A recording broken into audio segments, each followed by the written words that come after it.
We are following breaking news this hour. A source tells CTV News that the Ontario government will announce Thursday that Mississauga and Brampton will become independent cities.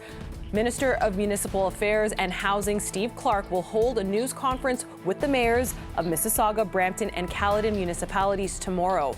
Bonnie Crombie has long been calling for Mississauga's separation, and last week Premier Doug Ford said an announcement on the future of the cities was coming very, very soon.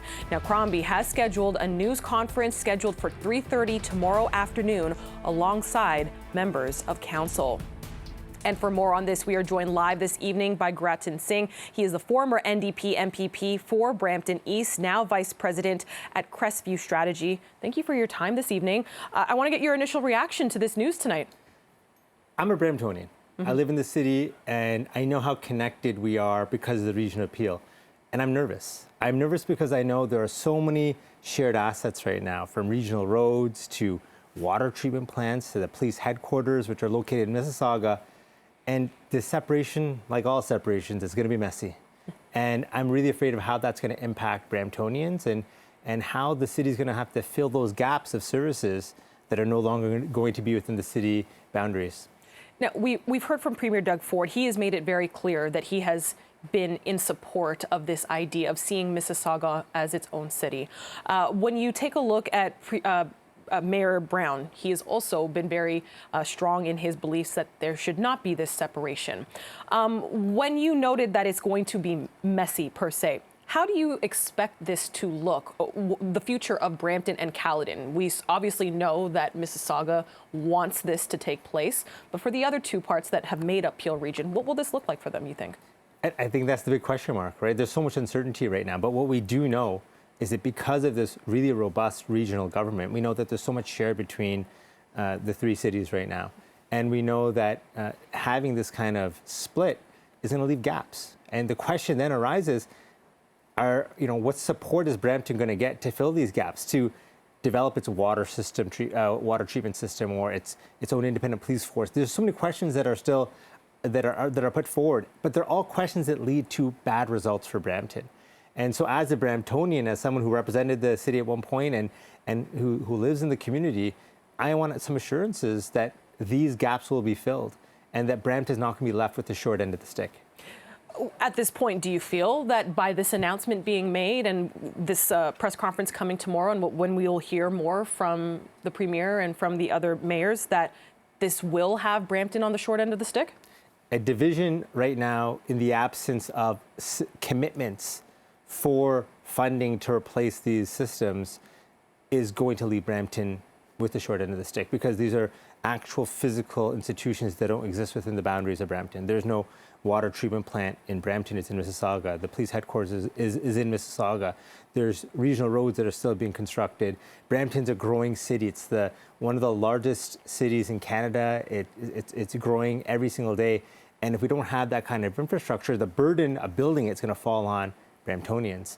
And that can make life that's already unaffordable even more unaffordable. Right. But we've known this for a long time, though, that Mayor Crombie, she has been calling and pushing for this for some time. Do you think that this has been something that obviously Patrick Brown has been thinking in the back of his head, that Brampton needs to plan accordingly for such a time as this?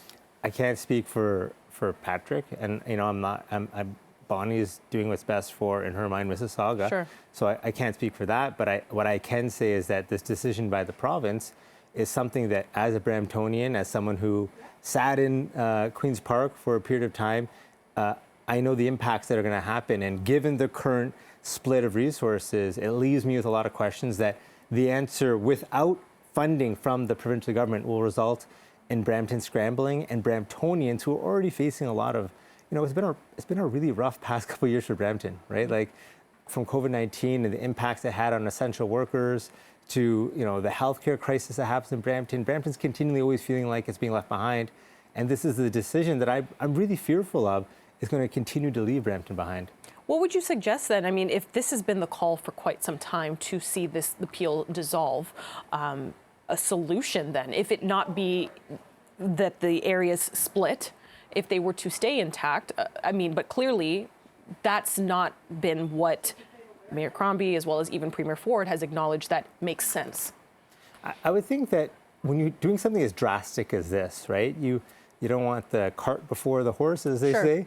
And so I would have hoped that this is something that it's coming off as a bit of a surprise, right? This is breaking news. That was my next point. Do you feel Bramptonians are blindsided by this?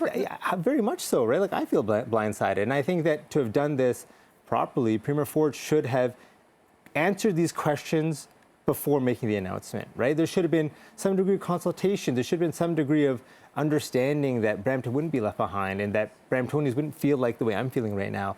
A lot of nervousness, a lot of confusion, a lot of, frankly, question marks and a bit of fear as well, right? Like, what does the future hold for a city that already has historically been left behind by way of healthcare funding, by way of, services, by way of so much? Is this going to just put our city even further back, despite the fact that we're growing and we need more investment to make sure that our city has the infrastructure in place to service I think the 9th largest city in Canada. Like, take this in, the 9th largest city in Canada is now potentially even being put further back. And that's something that, naturally is going to make every Bramptonian nervous. Okay, we will have to leave it there. Gretton Singh, former NDP MPP for Brampton East. Now, we appreciate your time and your perspective, as you noted, as a proud Bramptonian. Thank you for your time. Thank you so much. And with that, I would like to bring in the mayor of Brampton, Patrick Brown, who is live with us this evening. Mayor Brown, thank you for your time. And so I want to get your reaction to this, as it was very clear. You were just on our show not too long ago this week expressing that you did not want to see this moving forward. So what is your reaction to the news tonight? So, there are some positive aspects of it, and there are some that are concerning. And so the positive is, there's too much government in Canada, and I see redundancy in the region appeal. I don't see value in having 2 planning departments and 2 legal departments. And so I'm not opposed to the principle of getting rid of the region appeal. My contention has been that if Mississauga wants to leave and have a divorce, that they have to pay the bill. Over the last 50 years, we have built our regional infrastructure in Mississauga. So the water plant, the water treatment plant, the wastewater plant, the emergency services like the Peel Police Headquarters, all of that is in Mississauga. They have finished their growth. They have built out their city, and now that servicing is at capacity. So right now, it was the time for them to build that same infrastructure in Brampton to serve Brampton and Caledon. And just as when they're about to have to pay the bill, they're saying they have to leave. And so based on what we paid into Mississauga, we could be looking at somewhere between $1 and $2 billion in terms of what is owed to Brampton. And, the Premier has told me unequivocally that we will not be shafted, that what is owed to Brampton will be paid. Where my concern lies is that we hear the mayor of Mississauga saying she doesn't have to pay anything. And so we have sort of 2 different responses we're getting. We're getting a response from the province that will be made whole, and we're hearing Mississauga suggest something else. And so I just need to make sure that my residents are not taken advantage of, and that every cent we put into Mississauga will be paid back to us. And that's a fair stance, no doubt about that. I was just speaking with Mr. Singh here in studio, and he did mention, as a Bramptonian, almost feeling slightly blindsided tonight. Do you think that people in the city of Brampton, as they're learning of the news this evening, feel the same? Well, like I said, it's all dependent on whether we're made whole. I'm not against the idea of getting rid of a layer of government as long as it's fair. I can't accept a free ride for Mississauga residents on the backs of Brampton. This isn't Canada's wonderland.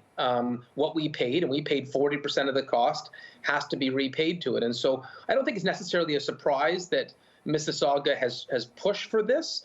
They have for 20 years that they wanted to leave the region appeal. Where my concern lies is that, and I've said this to Mayor Crombie before, do your homework. Tell us your plan of how you're going to afford this. Because right now at Mississauga Council, there is no plan put forward of how they would pay the $1 to $2 billion owed to other municipalities. And I need to see a financial plan of how that would be recouped. And frankly, the province needs to insist on it. And what is your message to Premier Doug Ford the next time the both of you will speak in regards to this matter?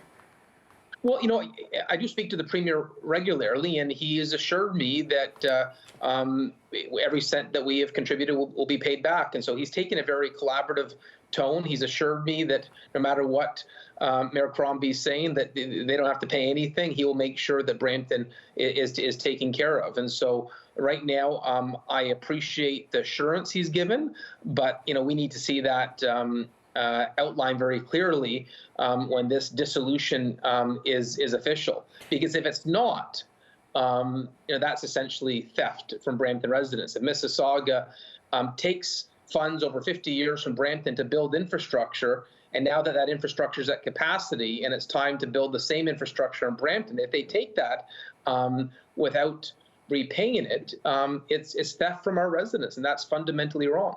Would you sue the city of Mississauga if, in fact, they are not able to pay what is due to the city of Brampton? Well, I don't believe a dissolution would be possible if they're not able to pay the bill. I think that will be the big, question to be answered. If the province agrees to dissolution and Mississauga is unable to pay the cost of dissolution, what happens then? And so I'm looking forward to hearing all the details in the legislation tomorrow and what the plan for this is. But for me, those are the big things we're going to be looking at. Water treatment, wastewater, policing. We have to see what the plan for that is to replace that infrastructure that is currently in Mississauga that will have to be built in Brampton as well. Brampton Mayor Patrick Brown, thank you for your time this evening. We appreciate it. My pleasure.